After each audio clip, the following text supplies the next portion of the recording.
Well, hey folks, real honestly with John Ritlin. Here's another countdown for the end of the year. 20 favorite women in WWE and NXT of 2018. And I'm going to get to some honorable mentions here in a bit. I do want to say that if I leave any women off this list that I actually, am fans of, a fan of, I do apologize. I mean, not that any of them are going to watch this, but there are so many great women, Raw, SmackDown, NXT, NXT UK, so many women that WWE has under their umbrella that have either been in WWE for a number of years or, cut their teeth on, in the indies and other countries and everything to get to this point and to show that women's wrestling is not just about women, it's not just about men, it's about fucking wrestling. Hopefully not fucking wrestling because it's not PG. Moving on, these women have worked extremely hard for a number of years, and some of them are veterans. Some of them are youthful but have so much damn experience. It really is great, and the status and the heights that women's wrestling can reach in WWE really can only be capped by what creative does with them.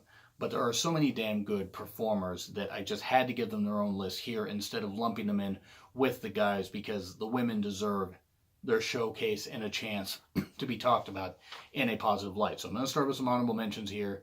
And here we go. Io Shirai. She had some good matches in the Mae Young Classic, including a Mae Young Classic final with Toni Storm, which was really, really good. But Io has not had enough matches on WWE TV really to say, okay, I'm going to put her on here. Io's a world-class performer, do not get me wrong, but I'm putting her kind of low on this for just that particular reason. Mia Yim. Mia Yim is going to be, on here pretty much for the same reason, but she is a really good performer and world traveled. Zelina Vega, also somebody that could definitely improve under the WWE umbrella, even though she was good in the matches I saw her in previously. Candice LeRae. Candice LeRae is on there. She is just somebody that is really, really good, and someone that, I'm amazed they didn't sign her sooner. I'm glad that she's able to travel with her husband. That's fantastic. But I just wish it would have signed her sooner because Candice is so good. Shayna Baszler. Shayna Baszler is somebody that is legit, 100% legit in the ring. Didn't think she'd win me over, but she did. Vanessa Bourne, somebody that I absolutely see as being a big star in the future. Isla Dawn is someone that I also seeing a big star in the future, even as I recognize she's still got a ways to go as far as getting better, putting on better matches and stuff like that. She's got the persona down. I think she can be a star. It's going to take time, but I think she can be a star. Mickie James, somebody that proves that age is just a goddamn number. And she moves just as well as she did in 2005.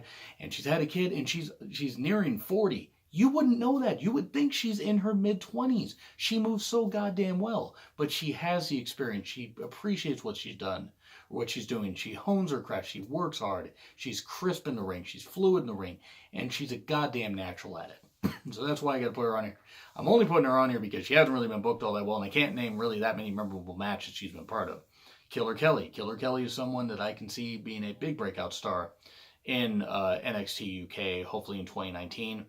She is really good. Really cool style, really cool look. Sasha and Bayley are also on here. Because I can't name one good thing that they've done this year that they didn't fuck up, like fucking up the whole feud that they could have had. Had in the SummerSlam.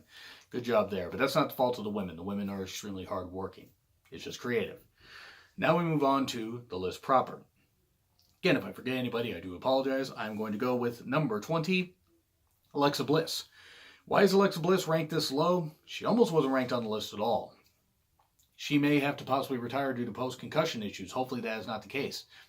If so, she's left a decent career. Her in-ring work is not great, but her character work and her promos are absolutely dynamite. She can cut the crowd down like crazy. She is really, really good and really in her element as a heel. I originally didn't think this heel run would work. I was fucking wrong. And I'm glad I was wrong. Alexa is a really good performer. It'd be a shame if she did have to stay out of the ring being so young.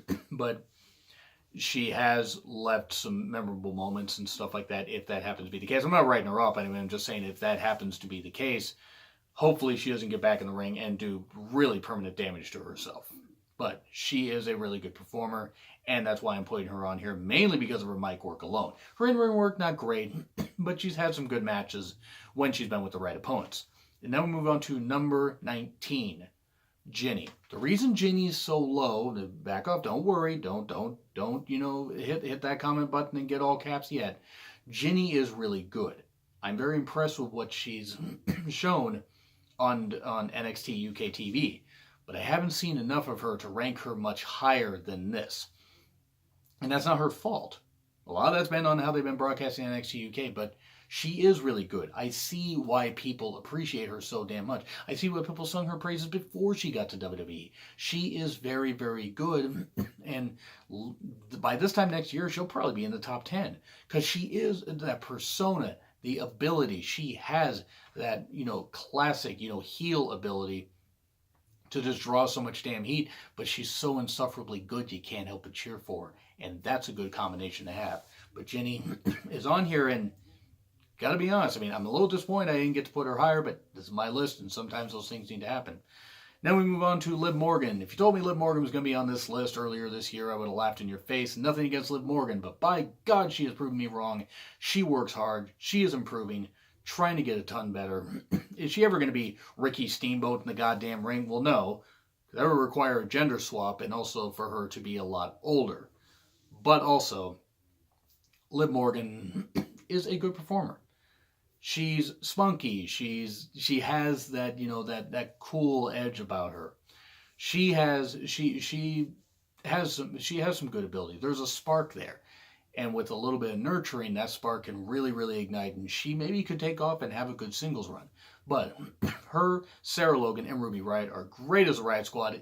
Even though they're not being booked all that great. Still cross about that. Don't worry, I'll mention Ruby Riott a little bit later. Liv Morgan is still really good, though. And now we're going to move on to Sarah Logan. Sarah Logan, I really, really like. I really think that Sarah Logan is damn, damn good. So, as we get to number 18 here, Sarah is a really, really good performer. I see so much potential with her. Well, actually, it's number 17. I see so much potential with her. She is so goddamn good. And I just want her to get more of a chance to shine, not just in tag matches. Have her shine as a singles competitor. Not break up the Riott Squad, not anything like that. Give her some singles matches. I could just see so much potential with her. She is so goddamn good. I just see so much good with her. Now we move on to number 16, Lacey Evans. Lacey Evans gets ranked here because she really has that heel persona down. She is good in the ring. And it's just great that she's about promoting, being classy and being a lady and this kind of stuff. Yet it's the pinup look and the 50s housewife thing, when 50s housewives were kind of repressed and all this stuff and almost oppressed. So yeah, it's kind of a weird gimmick and stuff like that, but it works really, really well. And Lacey's gotten better on the mic, and she's gotten better in the ring. I can't wait to see her star shine a whole ton better in 2019. Now we move on to number 15, Ronda Rousey. Ronda Rousey is here because her mic skills are not all that great. She's had a couple good promos here and there, but it is what it is. Her matches, I will say this, I was completely wrong when I said during the Rumble, I think I said during the Royal Rumble review, but I believe I said during Elimination Chamber, I'm like, I don't think it's going to work. WrestleMania 34 came around, that mixed tag, and I'm like, my God, I was proven wrong. That mixed tag, by the way, is on my favorite matches of the year list in WWE, and I will probably be recording that at some point, either after TLC, probably after TLC, even though I can't really see anything being blown away on that show. But anyway, Ronda in the ring has been dynamite. She has been really, really good. Now, she's still got growing pains to take care of. And slow down sometimes. Getting fired up is one thing, but slowing down doesn't hurt. But Ronda has taken to this so damn well. She was obviously an athlete before, but some athletes don't translate well to wrestling. She did.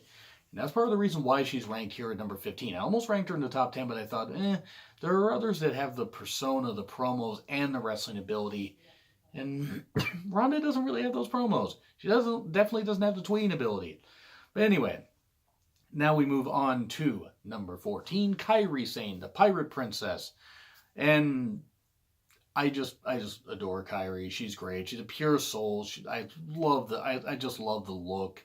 The fact that she can hit really, really damn hard for being only like 95, 100 damn pounds. Her and Io as a tag team, that's money right there. Obviously they're friends from a while back. But Kairi's great. Kairi's great. She's getting better. I can see why she's not everybody's cup of tea, and I totally respect that. If you guys do not care for Kairi Sane, that's totally fine. 100%, you guys are allowed to have that opinion. But I love Kyrie. And I think Kyrie is such a great performer. And she got better matches out of Shayna Baszler as time went on. I'm not saying it was all on Kyrie, because Shayna pulled her weight too. And Shayna did well with that. That feud maybe didn't need to go the extent of 4 matches, but it was what it was, especially that match at TakeOver War Games 2, Electric Boogaloo. That was an overbooked mess. But Kyrie is a really, really good performer. And the matches she had with Shayna, I thought were pretty good. I thought got a whole lot better as they went along until, again, the aforementioned War Games 2 match. But yeah, Kyrie is just really, really, really, really good. And then we move on to number 13, Charlotte. Charlotte has been part of 2 of the best matches that the women have put on this year. And I'm not saying she's the only reason, because she had that match against Asuka at WrestleMania 34, where the streak got broken, Asuka's streak, that is. Or a blonde streak, I don't know. Maybe Charlotte's hair, got all dark all of a sudden. And then she was part of that great last woman standing match. Because some people were still calling it a last man standing match. That was irritating. But anyway, against Becky Lynch at Evolution. And that match was absolutely fantastic. It was 100% great. One of the best matches of the year. Probably top 5. Honestly, those 2 women tore the fucking house down. Match of the show. Match of the goddamn month. I mean, granted, there was Super Showdown. And there was, there was Super Showdown. That really wasn't much to compete with. But still, these women, actually, it might have been the match since SummerSlam. Because that 3-way with Carmella, Charlotte, and Becky was what it was, and it certainly wasn't that bad. But Becky and Charlotte had such a great goddamn feud. I didn't think it was going to be able to last over multiple pay-per-views, but it did, and it did pretty damn well. So yeah, Charlotte's not my favorite, but I gotta respect the ability, and I gotta respect the fact that she overcame that whole feud with Carmella, which wasn't very good. Did nothing for Carmella, did nothing for the title and everything. And had some possible pedo or whatever, coming back to help Carmella win or keep the title, but that's okay, because he's out of the company and hopefully out of wrestling forever. And you know who I'm talking about, Ellsworth. That's who I'm talking about. Charlotte is great though. Even if she's not my favorite, she is great in the ring.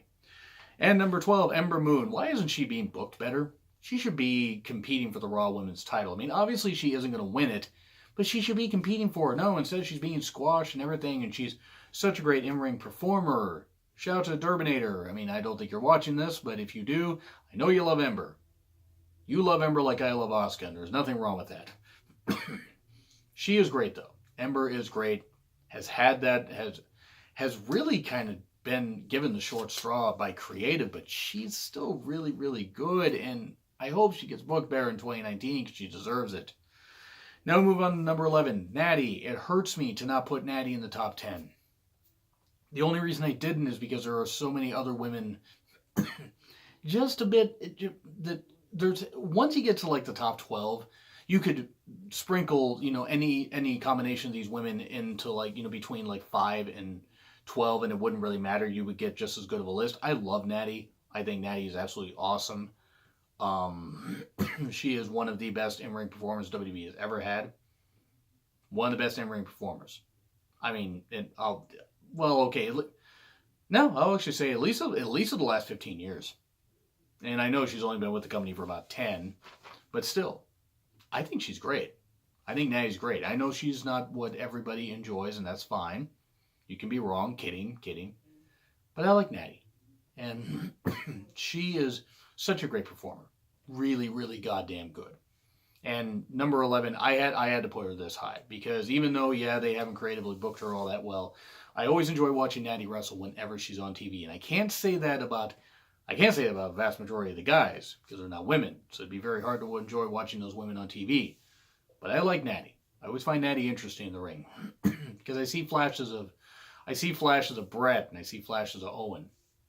And I see that anger, sometimes that her dad had in the ring. So sad about her dad. But anyway, let's get on with the top 10. Number 10, Bianca Belair. Yes, the ESTs, who is undefeated, I believe is how she says it. I still don't like the hair whip thing, but it works for her. It works for her and it's marketable. And my God, she is strong. And my God, she is athletic. And my God, she is good. And she's barely been at this a couple years. Fucking how good is she going to be in a number of years? How good is she going to be by 2020? How good is she going to be by next year?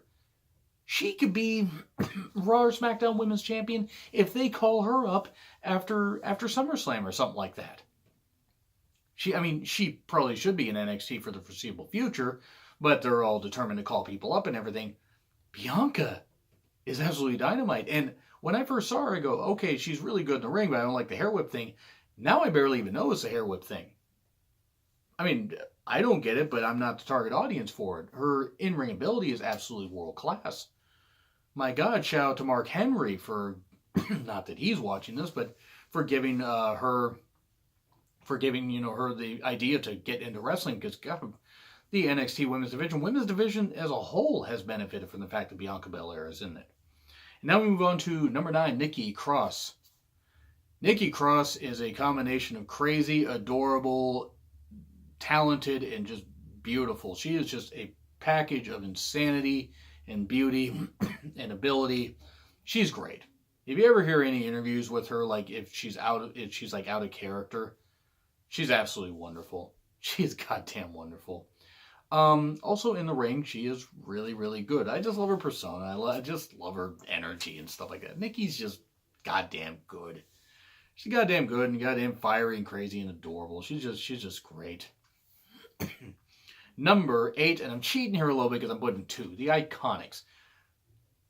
Peyton is very, very good. A trainee of Lance Storm's, and you can tell because of how good she is with the submissions. You either get that stuff or you don't, and Lance certainly is a great teacher. Billie Kay. Billie Kay is one, I've been singing her praises actually for a couple of years, since she was like just a single star and everything. I saw some big things for her. I think that both could be very good breakout single stars. I do like the Iconics, duo. I get why some people don't, and that's fine. It's cool. I don't blame you guys. They're supposed to be annoying, but they're the kind of annoying where I'm like, okay, creative's just the one giving them the shit stuff, but they actually can work a mic pretty well. They've been booked like losers the entire time they've been on the main roster, and I hate that. But I think Billie's a big star.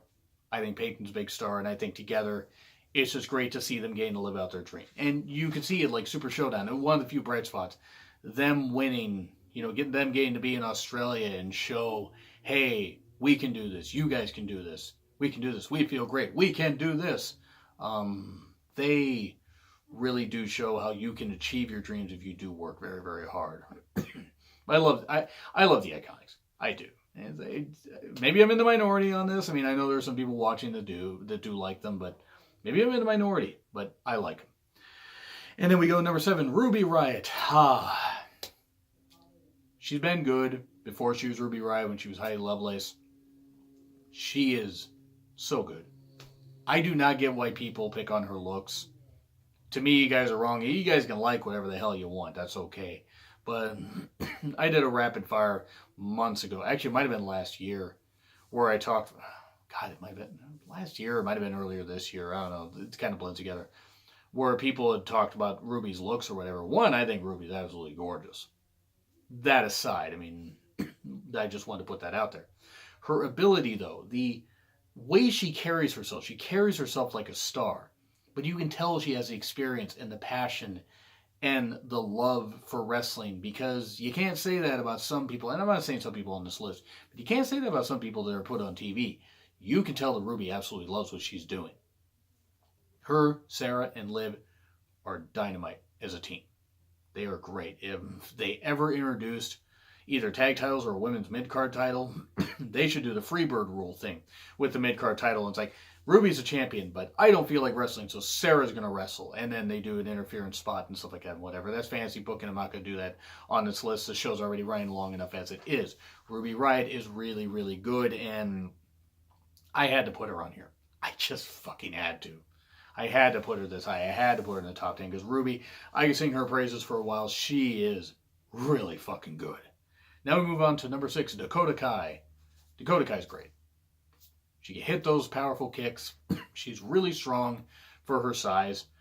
she can play a face or a heel really well. You can see that switch flip in her being a really, really good, heel and everything, or being that bubbly, adorable Kiwi that she is, and just be the type that little girls can like cheer for and stuff like that. But she can play both, and that's what's nice. Not a lot of people can do that. Not a lot of people can do that, can play both face and heel pretty well. But it'll be interesting to see what Dakota has in 2019. Dakota is just great, though. She's great to watch in the ring. And really just a all-around fabulous performer. And she's a gamer. I mean, so there's a bonus right there. She's a really good gamer. Recently took Seth Rollins' name, the Kingslayer, by beating him in League of Legends, if I remember right. But Dakota is really good. And now we're getting to the top 5, and this is where it's going to get good. Rhea Ripley. I loved Rhea Ripley when I saw her in the first Mae Young Classic, because I'm like, she's good. She's good. Height, ability, youth. You can mold her, or she can mold herself into what she wants to be and how she can play whatever. She can play face or heel, but it's like the way she looks, she'd probably play more of a baby face. And then she changed her look in like a year. It's like, holy shit. You take a look at her last year to this year. My God, it's like a fucking transformation. She's insanely jacked, even better in the ring. And the promos, the persona, the music, everything about her just screams, why the fuck aren't you pushing her? They are pushing her on NXT UK. I'm just saying you could push her as one of the big figureheads of the company. Not just of NXT UK. It's going to take years with her. I mean, I think she's only 22 now. 21, 22. She's so good, though. So fucking good. And I'm so fucking thrilled to be able to watch her grow as a performer. Rhea Ripley is just fucking amazing. She is. She was great in the Mae Young Classic this year. The total change in look, change in demeanor, this kind of stuff. The trolling she was doing with Tegan Nox after Tegan Nox suffered that unfortunate injury. My God, you just felt for her. And Rhea, you could tell, was taking care of her. Trying not to hurt her. Ugh. I'm going to get off that topic because that really hurt. That just hurt to watch. Rhea is goddamn good, though. And she's top 5. She could be number 1 by next year. Who knows? Rhea is just so fucking good. And number 4, Toni Storm. I got to meet her at a Defy Northwest wrestling show. I got to get an autograph from her and take a selfie with her. I did not fanboy. Do not accuse me of that. I did, though. I couldn't help it. I wasn't like, like crazy. Inside I was. I mean, outside I was trying to be as, cool as I could be, because I'm sure the wrestlers get plenty of weird fans and stuff like that. But Toni was just super sweet, super down to earth. Seeing her live, though, gave me a new appreciation for her ability.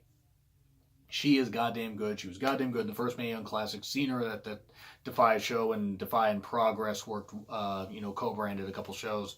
That was really good. Getting to meet her was awesome. Getting to see her in this year's Mae Young Classic and do so damn well and win the whole damn thing. She is goddamn amazing. And I'm so happy that she's so experienced and so youthful. 10, 15 years at least before she maybe thinks about hanging it up or whatever. My God, she's got so many years ahead of her. Toni Storm is just fucking great. Number 3, Asuka. Yes, I know that Asuka hasn't been booked all that good this year. I love Asuka. I just do. Yeah, I'm going to fanboy a little bit here. I absolutely love Asuka. I think Asuka's absolutely wonderful. You guys have heard me sing Asuka's praises before. I think from her in-ring ability to her look, to her looks, yes, I think she is one of the most beautiful women in wrestling, period. I think she is. But that aside, she has this aura, this magnetism that draws you, that makes you want to watch her. You want to see more of her. No, that's not a euphemism. Stop that. Stop being dirty. Stop being dirty, viewers. Not that I can stop you, with this pre-recorded video. But Asuka, even with some of the worst shit she's gotten, has still managed to shine. And I gotta put her up here because, one, I'm such a big fan of her. I've been a fan of her since she first started. And then being able to go back and see some of her stuff as Kana and see just how fucking evil and great and everything she was able to be outside WWE, even in WWE, even with the creative stifling that they do, she's still so fucking good. My God. Push Asuka. Make Asuka champion in 2019. How great would that be? Switch her back to Raw and have her beat Ronda. No kidding, have Becky do that. And now we move on to number 2, Sonya Deville. Hence why I'm wearing this shirt. Sonya Deville is a goddamn inspiration. Sonya Deville is the most inspiring woman. Her and Natty are probably the 2 most inspiring women that WWE currently has. I mean, you can go further down the list and stuff like that. Natty for being able to get right back in the ring after her dad passed away. Shows just how much professional she was. And Sonya for being the first openly lesbian athlete in WWE, at least as far as I know. And she's an inspiration for that, but she's an inspiration also because you can see how good she is in the ring. And for her, I don't want to say relative lack of experience, she's only been at this for a few years. She's gotten better. She's gotten goddamn better. Has this feel of a star. Has the look. Has the ability to back it up and can only get better. I just hope that they keep using her to her strengths and bring up her weaknesses. Promos, her promos aren't bad. She just hasn't really gotten a chance to cut anything. But anytime the few interviews I've been able to see of Sonya, she's real. She's an inspiration. She's amazing. If I was able to meet her, I would shake her hand and just say, hey, thank you for being you. And being a beacon of hope for so many, even though she's just her, being a beacon of hope for so many in the LGBT community. Because it really is not, and that's why I wear the shirt, because, oh yeah, I may not be any of those, but guess what? I'm a goddamn ally because you guys and girls, you're people too. So yeah, Sonya is a great inspiration for that, but also really good in the ring. So hopefully they can find a way to, use both of those to positives and show just how great she can truly be. And now we move on to number 1. That's right, it's Carmella. Nope, it's Lana. Kidding, Becky Lynch. Who the fuck else is it going to be? Come on. I've loved Becky Lynch since she first got into NXT. From the whole Irish jig thing to her honing more of a badass persona in NXT. To that great match she had with Sasha Banks in 2015 at, I believe, TakeOver Unstoppable. Her time on the main roster, not being booked all that well, not being booked on some shows, period, this kind of stuff. And now finally being able to be this badass heel and this fucking amazing Twitter account. My God, if you aren't following Becky Lynch on Twitter, she's great. Becky is just absolutely wonderful. She loves puns. She can wrestle. She's Irish. She's fiery. She's beautiful. She's everything that you would want. She's marketable. She's got a great inspiring story about how she got back into wrestling. Finn Balor is a big reason for that. She is just great.